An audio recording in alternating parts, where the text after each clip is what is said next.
नमस्कार विद्यार्थी मित्रांनो, स्वागत आहे पुन्हा एकदा सायन्स गॅलेक्सी या यूट्यूब चॅनलवरती।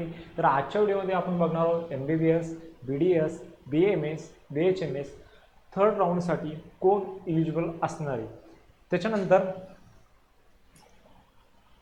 त्याच्यानंतर जर तुम्ही चॅनलवरती नवीन असाल तर आताच आपल्या चॅनलला काय करा, सबस्क्राईब करा, तुमच्या मित्रांना शेअर करा आणि जे काही तुमचे डाऊट असेल ते कमेंट बॉक्समध्ये कमेंट करा आणि लाईक करायला विसरू नका। चला तर मग बघूया आपण MBBS, BDS, BAMS, BHMS third राऊंडसाठी इलिजिबिलिटी क्रायटेरिया काय असणार आहे। बघा, जो तुमचा 85% स्टेट कोटा आहे CET सेलचा, ते याचे 3 राऊंड होतात बघा, राऊंड 1, राऊंड 2 अँड राऊंड 3।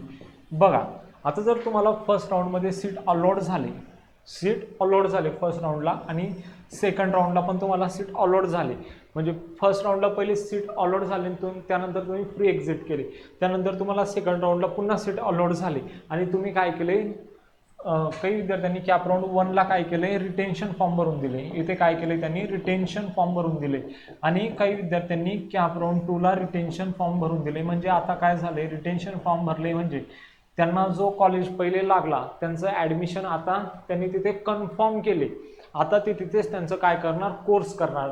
तर जे असे जे विद्यार्थी आहे ते थर्ड स्टेट कोटा जो 85%चा जो राऊंड आहे आपला, त्याच्यासाठी काय असणार आहे, इलिजिबल नसणार आहे। याच्यासाठी काय असणार आहे, इलिजिबल नसणार आहे। बघा, आता फक्त हे विद्यार्थी फर्स्ट राऊंड आणि सेकंड राऊंडला बघा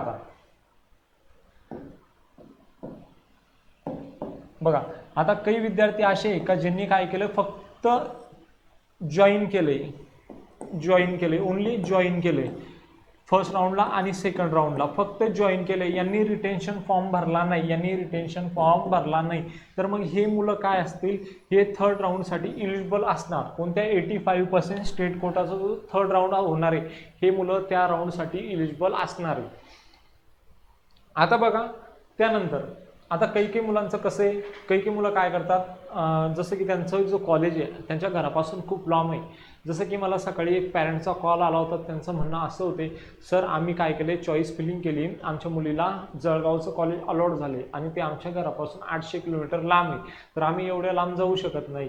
तर मग आम्हाला काय करावं लागेल, आम्हाला थर्ड राऊंड खेळता येतो का, आम्ही एलिजिबल असणार आहे का। बघा, ह्या कंडिशनमध्ये जर तुम्ही कॉलेजला गेलेच नाही तर तुम्ही काय असणार आहे, नॉट एलिजिबल असणार आहे। काय असणार आहे, या प्रोसेससाठी नॉट एलिजिबल असणार आहे। मग तुम्हाला तिसरा राऊंड पण खेळता येणार नाही। पण मग तिसरा राऊंड खेळायचं आहे तुम्हाला, याच्यासाठी काही आहे का ऑप्शन, तर यस, यासाठी ऑप्शन आहे। तुम्हाला काय करावं लागते, फ्रेशली एकदम न्यू रजिस्ट्रेशन करावं लागते। मग तुम्ही काय करू शकता, कॅप राऊंड 3चा राऊंड खेळू शकता। त्यानंतर बघा, आता फक्त तुम्हाला फर्स्ट राऊंडला कॉलेज अलॉट झाले, तुम्ही रिटेन्शन फॉर्म भरून दिले, तर मग तुम्ही थर्ड कॅपसाठी इलिजिबल नसणार। त्यानंतर जर तुम्ही फक्त जॉईन आहे कॉलेजला, तुम्ही रिटेन्शन फॉर्म दिला नाही, तर मग तुम्ही थर्ड राऊंडसाठी काय असणार आहे, इलिजिबल असणार आहे। त्यानंतर जर तुम्ही कॉलेजला गेले नाही, नॉट जॉईन आहे, तर तुम्हाला काय करावं लागणार आहे, फ्रेशली न्यू रजिस्ट्रेशन करावं लागणार आहे। जर तुम्ही कॉलेजला गेले नाही म्हणजे तुम्ही त्या प्रोसेसच्या काय जाताय, बाहेर पडताय।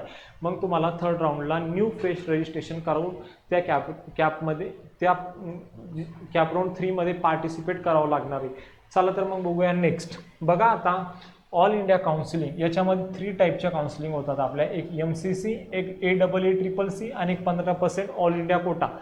तर यांच्या जे राऊंड आहे, हे राऊंड खेळून कोणते विद्यार्थी जे थर्ड राऊंड खेळू शकत नाही 80%चा, चला तर मग आपण ते बघूया। आता बघा, जर तुम्ही MCC मधून MBBS BDS साठी फर्स्ट राऊंडला जर तुम्हाला कॉलेज लागला किंवा सेकंड राऊंडला तुम्हाला कॉलेज लागला, तर तुम्ही आणि थर्ड राऊंडला फक्त तुम्हाला कॉलेज लागलाय आणि तुम्ही थर्ड राऊंडला किंवा या तिघीपैकी एका राऊंडला तुम्हाला कॉलेज लागलंय आणि तुम्ही काय असणार आहे, मग जो आपला 85% हा जो स्टेट कोटाचा जो राऊंड आहे कोणाचा, CET सेलचा, तुम्ही ह्या राऊंडसाठी इलिजिबल नसणार आहे। जर तुम्हाला MCC मधून MBBS किंवा BDS साठी जर फर्स्ट किंवा सेकंड किंवा थर्ड राऊंडला जर कॉलेज लागला, तर तुम्ही 85% स्टेट कोटाच्या थर्ड राऊंडला काय नसणार आहे, इलिजिबल नसणार आहे। रिटेन्शनचं बोलत नाही, फक्त जर तुम्हाला कॉलेज अलॉट झाले तरी तुम्ही या राऊंडला इलिजिबल नसणार आहे। त्यानंतर बघा नेक्स्ट, बघा त्यानंतर जर तुम्ही AA-CCC वरून जर रजिस्ट्रेशन केले आणि तिथून जर तुम्ही काउन्सिलिंग केली BAMS आणि BHMSची, तर बघा तुम्हाला first round, second round, third round. आता बघा फर्स्ट राऊंडला कॉलेज अलॉट झाले, सेकंड राऊंडला अलॉट झाले आणि थर्ड राऊंडला जर तुम्ही फक्त जॉईन जरी असले, रिटेन्शनचं जर बोलत नाही, तुम्ही कॉलेजला जर जॉईन पण असले तर तुम्ही थर्ड राऊंड खेळू शकणार नाही. थर्ड राऊंड खेळू शकणार नाही. CET सेलचा तुम्ही काय करू शकणार नाही, थर्ड राऊंड खेळू शकणार नाही 85% कोटाचा. ओके, तर तुम्ही थर्ड राऊंड खेळू शकणार नाही. त्यानंतर बघा त्यानंतर आहे आपला 15% all India quota. All India कोटामधून आपण BAMS अँड BHMSचे काय करतो, रजिस्ट्रेशन करतो आणि कॅप राऊंड खेळतो. याच्यामध्ये टोटल 2च कॅप होतात, 1 and 2.